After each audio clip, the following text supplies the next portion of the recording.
People say some things cannot be saved. A rusted junkyard, a man with nothing left, and the cold verdict of a powerful woman who has never once been wrong.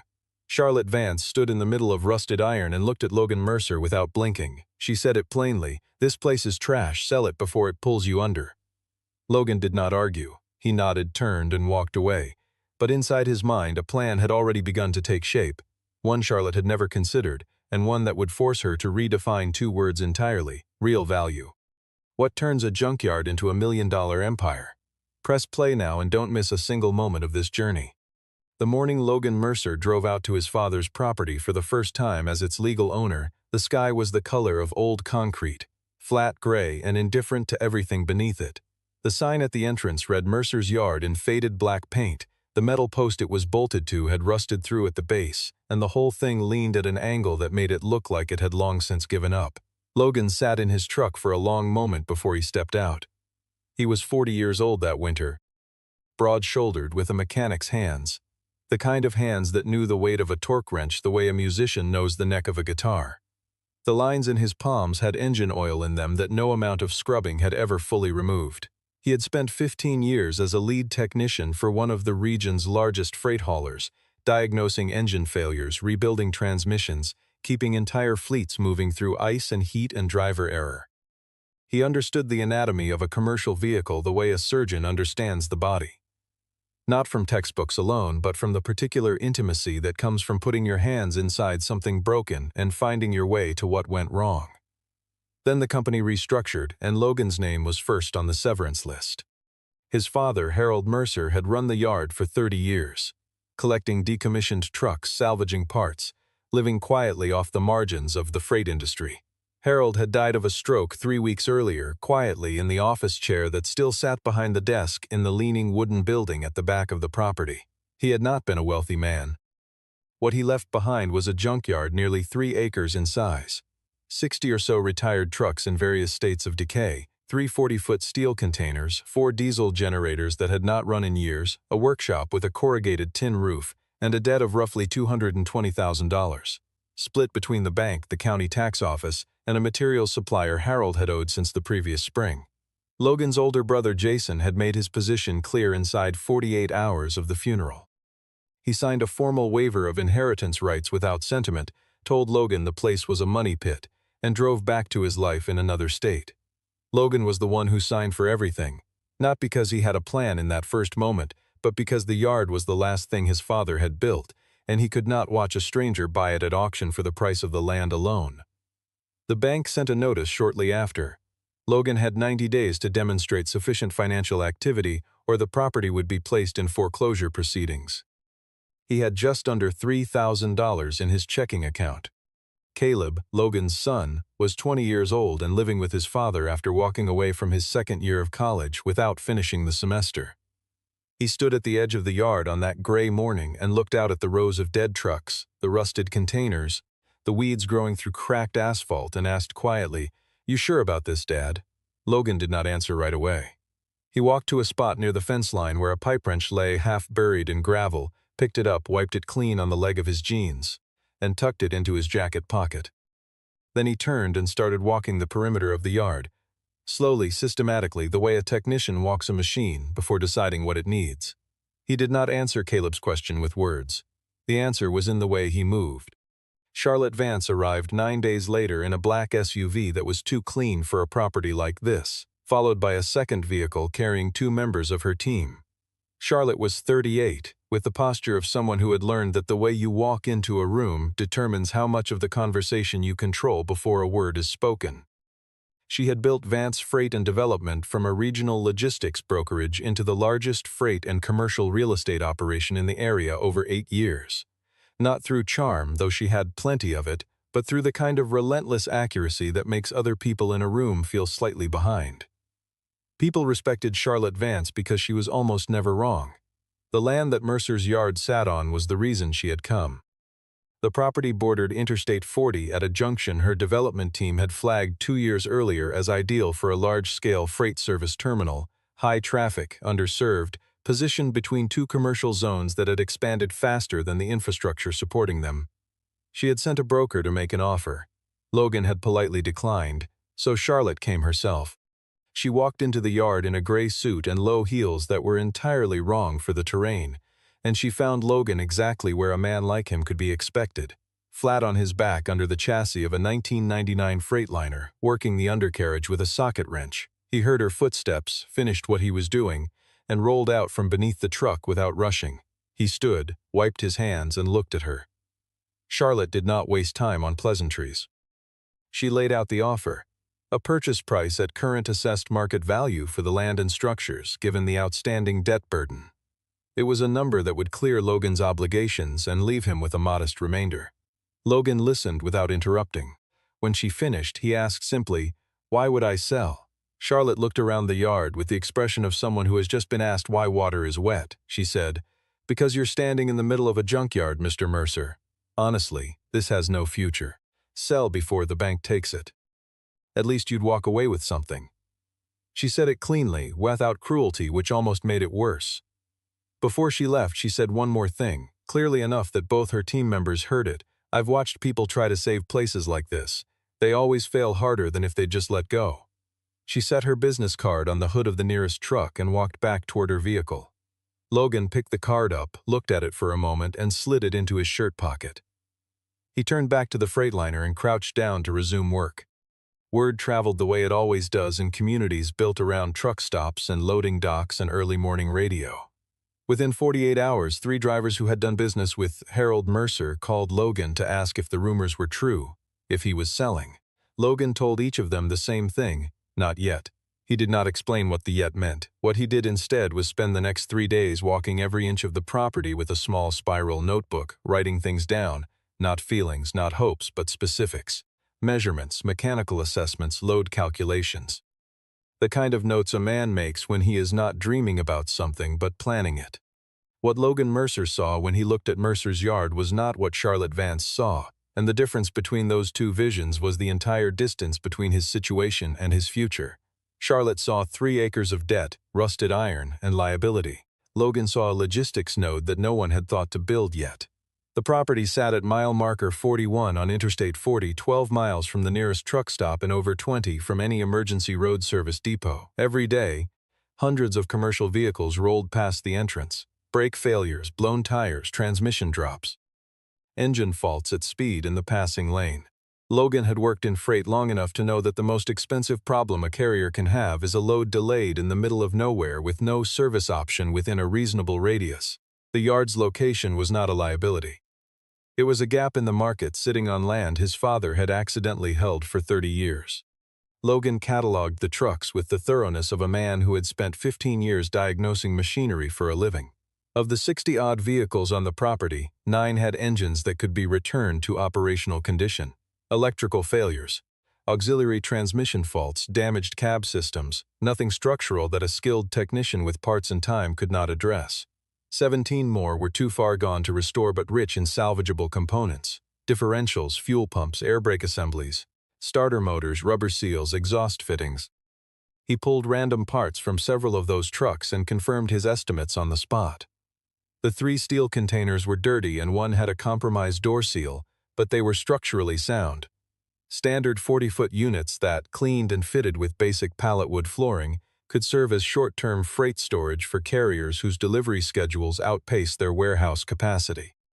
There was consistent demand for exactly that kind of flexible, short-term storage along interstate corridors, and Logan knew it from years of watching carriers scramble for solutions when warehouse calendars didn't align with road schedules.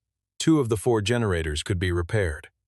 An independent power source meant the yard could operate during grid outages, which, along an interstate corridor in winter, happened more than people who had never been stranded in one liked to believe. The front section of the property, after clearing the accumulated scrap along the fence line, could hold between 15 and 20 heavy commercial vehicles in marked spaces. There was no overnight truck parking facility within 30 miles of that stretch of interstate. Logan priced the overnight rate at $20 per vehicle and ran a conservative estimate of 6 spaces filled per night start. 4 revenue streams. None of them flashy. All of them grounded in need that already existed. He needed $8,000 to buy parts, clean the property, and get the first truck operational. The bank declined a small bridge loan. Logan drove his personal car to a dealer the next morning and sold it for $6,200, then sold the first load of salvageable parts to a shop owner he had known for a decade and covered the remainder. He had exactly enough. Not more. Exactly.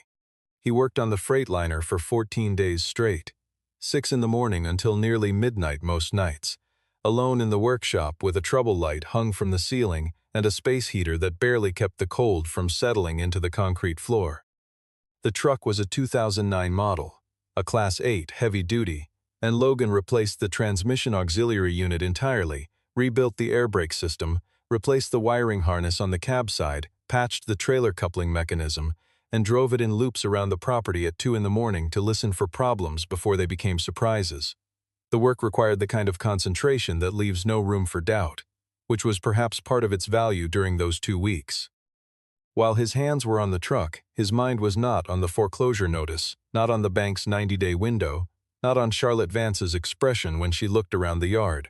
It was on the machine, on making it right, making it reliable, making it capable of carrying weight through whatever the road threw at it. On the 15th night, 40 minutes before midnight, the phone on the workshop wall rang.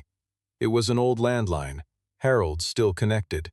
Logan had kept it active because cell service on that stretch dropped in cold weather, and he did not want to miss a call that mattered. The man on the other end was a driver named Adrian, who Logan knew vaguely through the regional driver network. Someone Harold had done business with years back. Adrian was broken down on the shoulder of Interstate 40, 17 miles east of the yard. His tractor had dropped out of gear and would not re-engage. He had a full trailer of frozen food products scheduled for delivery to a regional grocery distribution center by 6 the next morning. The nearest roadside assistance company was quoting a 4-hour window and $1,500 for a hook and tow. Adrian had no other options. He had seen a number on a torn piece of paper tacked to a board at the last rest area. It was Logan's number. Logan asked 2 questions. He asked for the exact milepost and the trailer weight. Then he put on his coat, started the Freightliner, which turned over cleanly for the first time, and drove out into the dark. He reached Adrian in under 40 minutes. The cab lights of the broken truck were still on and the driver was standing outside in the cold. Logan spent 15 minutes examining the fault. The drive unit had a gear engagement failure that could not be field repaired without parts he did not have on the truck. But the trailer was intact and the load was stable. Logan backed the Freightliner up alongside, and the 2 men spent an hour and 40 minutes in below-freezing temperatures, transferring the entire load by hand, box by box, pallet by pallet, using a hand truck Adrian carried and working by the light of both cabs. They were running on determination in cold air and the specific focus that comes from having a hard deadline that does not move. Logan pulled into the distribution center loading dock at 5:42 in the morning, 18 minutes before the cutoff. The dock supervisor checked the paperwork, counted the load, and signed off. Adrian shook Logan's hand in the parking lot in the gray light before sunrise and pressed $800 in cash into his palm. Logan sat in the cab of the Freightliner for a while after Adrian left. He held the money. Outside, the sky was beginning to lighten over the warehouse roofline, and the first trucks of the morning run were filling the interstate. He was tired in the way that feels clean, not the exhaustion of loss or confusion or defeat, but of a man who had done exactly what he set out to do. Within 48 hours, word had moved through the driver network without Logan doing anything to push it. Adrian had talk, the kind of story that travels. A call answered in under an hour in the middle of the night in winter, no drama. 3 inquiries came in 2 days, drivers asking about emergency hauls, breakdown assistance, storage. Logan had no website, no updated signage, just a phone number and a truck that ran. It was enough to start. Logan built the operation the way a mechanic builds an engine. One component at a time in the right order, not moving to the next piece until the current one was solid. There was no investor, no business partner, no one standing behind him with a plan and a checkbook. Just the yard and a schedule he kept in a spiral notebook. In the first 3 weeks he repaired 2 more trucks, color-coded each vehicle in the notebook, green for operational, yellow for in progress, red for parts only, and ran maintenance checks every 72 hours on the active fleet. The discipline came naturally. 15 years of commercial fleet management had given him a framework he could apply to a 3-vehicle operation as easily as to a 30-vehicle one. The front parking area took one long weekend. He and Caleb moved accumulated scrap from the fence line using the forklift, spread a load of reclaimed gravel to level the surface, and marked 12 spaces with rope and wooden stakes painted white. He posted a laminated rate card on the gate, $20 overnight, $8 for 4 hours. The first week, 7 vehicles used the lot. The second week, 11. By the end of the month he had regulars.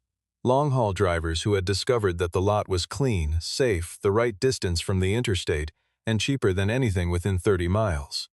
The containers followed. Logan pressure washed each one over 3 days, resealed the compromised door on the third unit, built palletwood flooring inside, and replaced the locking hardware. He drove to 2 small freight brokerages in the nearest city and made a direct pitch to each operations manager. Short-term container storage at a weekly rate 30% below local warehouse pricing, access 6 days a week. Both agreed immediately. One passed Logan's number unprompted to a third company. Within 6 weeks, all 3 containers were generating weekly rental income. The emergency repair and recovery line grew the same way. Logan printed a simple card with his number, the service radius, and the rate schedule, and asked the managers at 2 truck stops if he could leave a stack at the counter. Both said yes. The calls came steadily, 6 to 12 per week on average by the second month. Logan eventually brought in a retired driver named Marcus for part-time overnight availability, a man who knew engines, knew the road, and had nothing else to do at 2 in the morning. By the end of the second month, Logan sat at the wooden desk in the office he had repaired, stopped the lean, replaced 4 wall panels, and added up the numbers. For the first time since signing the inheritance papers, the right column was larger than the left. The yard was no longer bleeding, it was breathing. Logan reinvested every surplus dollar into the next piece of infrastructure, ran on coffee and whatever was in the office refrigerator, and worked with the particular intensity of a man who understands that the gap between surviving and collapsing is often just consistency. Showing up, maintaining the machines, answering the phone when it rings at 3 in the morning. Caleb Mercer spent the first weeks at the yard the way someone spends time in a waiting room, present but disengaged, occupying space without inhabiting it. He slept late when Logan did not specifically need him, and when old friends texted asking what he was doing with himself, he answered in vague terms that avoided mentioning the yard. Once, a girl he had known during his first year of college drove past on the service road adjacent to the property. Caleb stepped behind a container and waited until the car was gone. The shift did not come from a conversation. It came from a Tuesday night in the third week, when Logan was halfway through replacing the exhaust manifold on a truck due for a pickup job in the morning, and an inbound service call came in. A driver with a blown rear axle seal stalled on the shoulder 18 miles out. Logan could not leave the job unfinished overnight. He handed Caleb the keys to the second operational truck and told him to drive out, locate the driver, assess the situation, and call back with details. Nothing more than that. Caleb opened his mouth, then closed it. He took the keys. He arrived at the breakdown site to find a man named Derek, mid-50s, frustrated, standing in his hazard lights with his hands in his pockets. Something in the practical reality of the situation activated a part of Caleb that the waiting room version of himself had been suppressing. He took notes, called Logan, stayed with Derek until the tow was sorted, and drove back to the yard at midnight without saying much. The next morning, Logan did not praise him.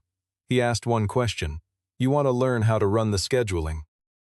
I need someone to manage the call log and track vehicle availability." Caleb did not answer immediately. He poured a cup of coffee, looked out the window at the yard, and sat down at the old laptop on the corner of the desk. He spent the rest of that day teaching himself a free logistics scheduling application and building a calendar framework for the trucks.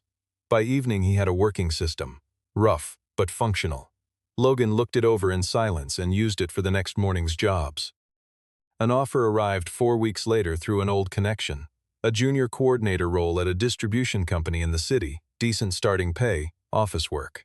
Caleb read the message twice. He looked at the scheduling board on the wall that he had built from a piece of corkboard and color-coded pushpins, and put the phone face down on the desk. He did not respond that day or the day after. After that, he stopped thinking about it. He was not staying out of obligation. He was staying because the work made sense to him in a way that a classroom never had, and because he had begun to understand the difference between what the yard looked like from the road and what it actually was from the inside. Jason Mercer reappeared 3 months into the operation on a Thursday afternoon, driving a rental car and wearing a jacket that cost more than anything Logan owned. He walked into the yard with the ease of someone dropping by to check on a pet project, comfortable, slightly condescending, taking in the parked trucks, the locked containers, the open workshop, with the particular expression of a man who has made a decision he now regrets and is not yet ready to admit. Over coffee in the office, Jason made his pitch. He had capital available, he said. He was thinking a 30% stake in exchange for an injection that would speed up the expansion. He framed it as if he were doing Logan a favor, as if 3 months of pre-dawn work weeks and sold vehicles and answered calls at 2 in the morning were merely a warm-up that required his intervention to become serious. Logan reminded him of the signed waiver, not with anger, just as a factual matter. The document existed. Jason had written his own exit. Logan was not in the business of revising other people's choices after the fact. Jason left with a smile that did not reach his eyes. 2 weeks later, drivers started calling, not about service but about rumors. Someone had been contacting carriers in the region suggesting that Mercer's yard was operating without proper commercial permits. Someone was posting in a driver network forum under an anonymous account, calling the yard's practices into question, hinting that the recovery service used unregistered vehicles. One driver told Logan he had received an actual phone call advising him not to use the service because the business was about to be shut down. Logan reviewed every permit, every registration, every insurance document he held. Everything was current and properly filed. But the damage was working. The number of incoming service calls dropped by nearly a third in 1 week. 2 container tenants called saying they were evaluating their options. A driver who had used the overnight lot nightly for 3 weeks did not show up. Caleb found the account. He had been monitoring the driver forums since taking over the scheduling operation, and the anonymous posts had a specific pattern. The phrasing, the cadence, the types of detail cited that matched the Thursday afternoon conversation in the office with a precision that was not coincidental. He tracked the timestamps against the day after Jason's visit and brought what he had to Logan, laying it flat on the desk and stepping back. Logan called Jason that evening. He did not raise his voice. He read back the post content, the forwarded message text 2 drivers had sent him, and the timeline with a precision that left no interpretive room. He asked once, "Was it him?" Jason denied it. Logan said nothing for a moment, a silence long enough that Jason filled it with a noise that was not quite a laugh and not quite an objection, and then told him plainly he had documentation, he had driver statements, and if any further interference occurred with the yard's operations or its business relationships, he would forward everything to an attorney. Jason started to say something about family, about what their father would have wanted, about fairness. Logan interrupted once, quietly. "You signed the waiver. That was your choice. Don't come back to take what you already walked away from." The call ended. Charlotte's representative had arrived at the yard that same evening to explore a renegotiation of the land purchase. He waited near the gate and heard the end of Logan's side of the conversation through the open office window. He returned to Charlotte with a report that included considerably more than she had asked for. Within a week, Logan had personally called every driver and carrier who had been contacted or influenced by the misinformation. "Here are the permits, here are the registration numbers, here is the insurance certificate. Verify any of it." Most came back immediately. 2 carriers Logan had never spoken to directly reached out after hearing the account from drivers they trusted. The attack had been designed to collapse the yard's reputation.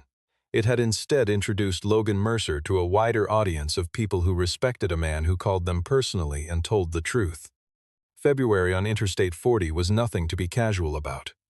The National Weather Service issued a winter storm warning on a Wednesday afternoon. More than 20 inches of accumulation projected over 18 hours, wind conditions reducing visibility to near zero by midnight, road surface temperatures that would turn any remaining liquid to ice by 9 in the evening. Several commercial carriers began pulling trucks off the route before sundown. Others pressed on, because freight does not stop moving because the weather turns serious. Logan and Caleb spent Wednesday afternoon preparing. Topped off both generator tanks, ran electrical checks, confirmed the workshop heat was functional, restocked the office with coffee and dry food. Caleb set a status board on the wall near the dispatch desk, available trucks, service window, overnight capacity. By 9 that evening, the calls had started. A driver with a rear wheel lockup on the ice shoulder 8 miles east. A tractor with a fuel line that had gelled in the sudden temperature drop 12 miles west. A carrier dispatcher calling from another state asking if anyone on that stretch could assist one of their drivers who had gone silent after a hard brake event. Logan and Marcus took the first 2 calls in separate vehicles. Caleb stayed on the radio at the desk and coordinated, tracked positions, updated the log, managed inbound calls, and kept the coffee hot. He had built the dispatch system himself over the previous months, and on a night like that one it held under real pressure. 6 active calls overlapping 3 trucks in the field simultaneously, 14 drivers already in the yard asking about road conditions ahead. Caleb handled it the way he had learned to handle the scheduling board, methodically without panic, one entry at a time. Logan glanced at the operation wall once from the doorway before going back out into the storm, and the look on his face was brief and said nothing out loud, but Caleb caught it anyway. By 2 in the morning, 23 drivers were sheltering at the yard. The containers had been opened not as cargo storage but as windbreak shelters, fitted with portable heaters Logan kept for cold weather jobs. The office was overcrowded and warm. Truck drivers are not difficult people to shelter. They are accustomed to warehouses and rest stops and cab sleepers, and what they needed that night was warmth, a working outlet, and someone who answered the phone. Logan had all 3. The convoy belonging to Vance Freight appeared on the line at 1:30. 4 Class 8 tractors hauling a time-sensitive equipment load pinned against the median shoulder 2 miles east of the yard, unable to move forward or reverse safely. The lead driver had tried 3 roadside assistance numbers and reached either voicemail or wait times that began with the word several. He found Logan's card in the door pocket of his cab and made the call as a last option.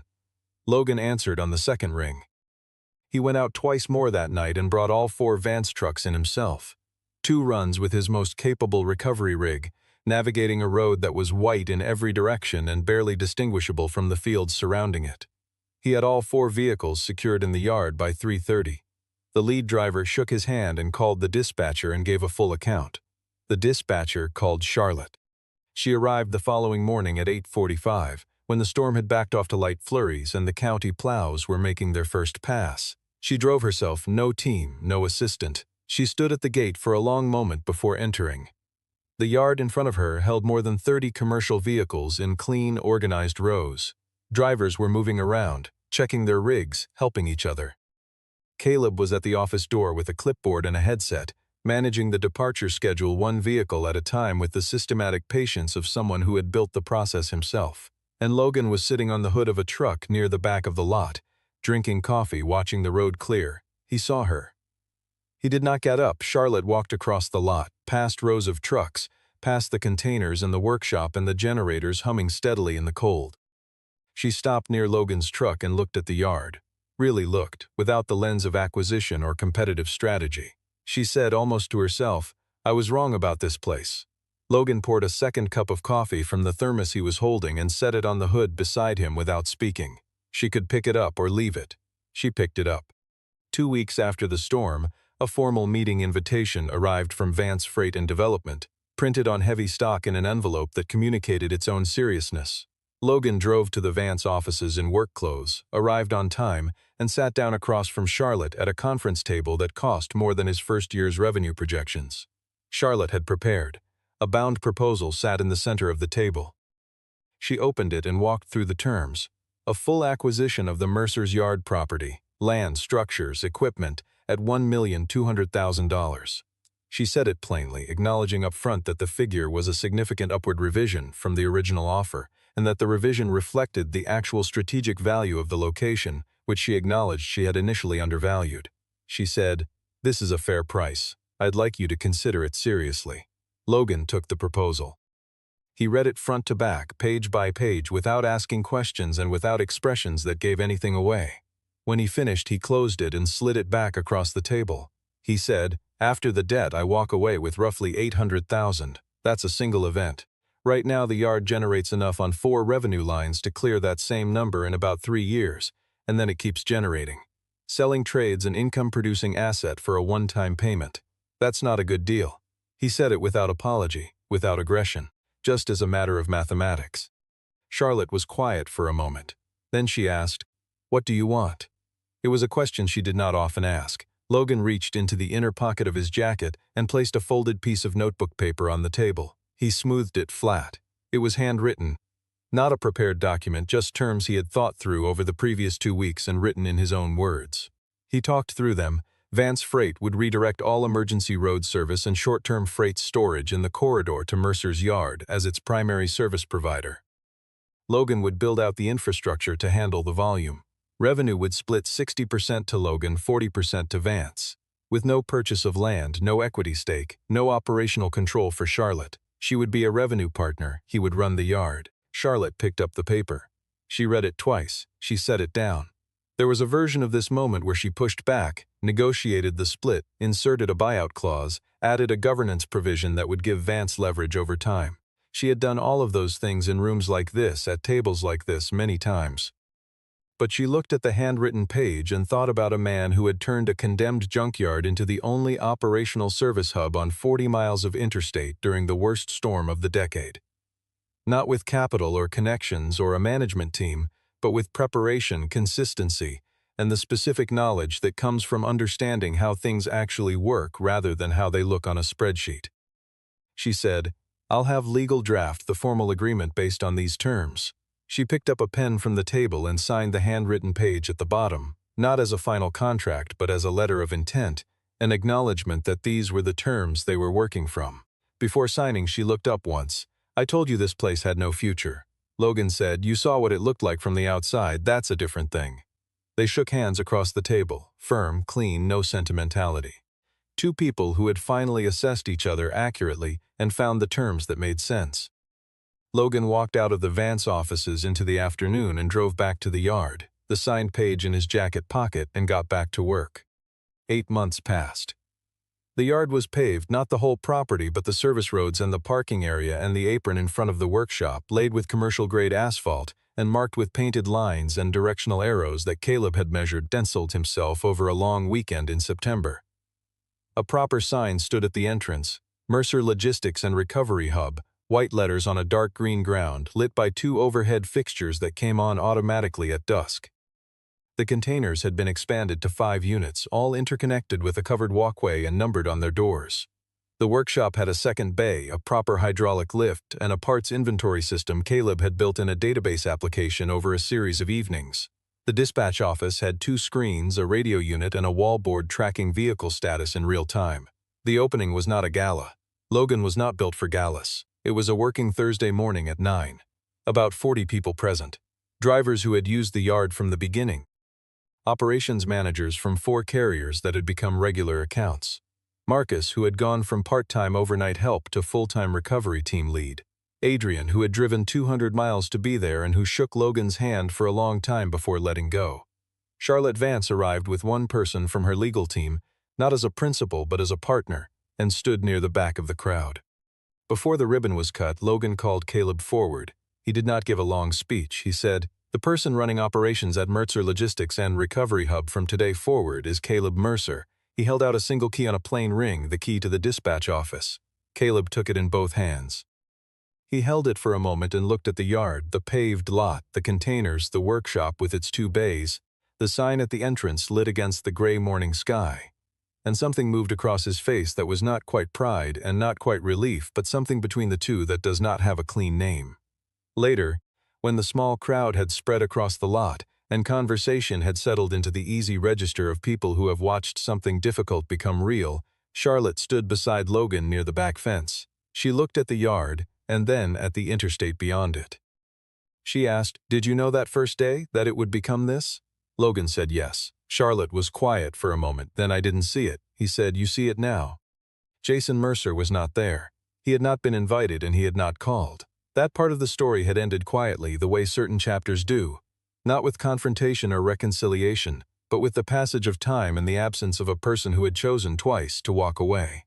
Logan stood alone for a few minutes near the far corner of the lot, the spot where on the first gray morning he had found a pipe wrench half buried in gravel and picked it up and put it in his pocket.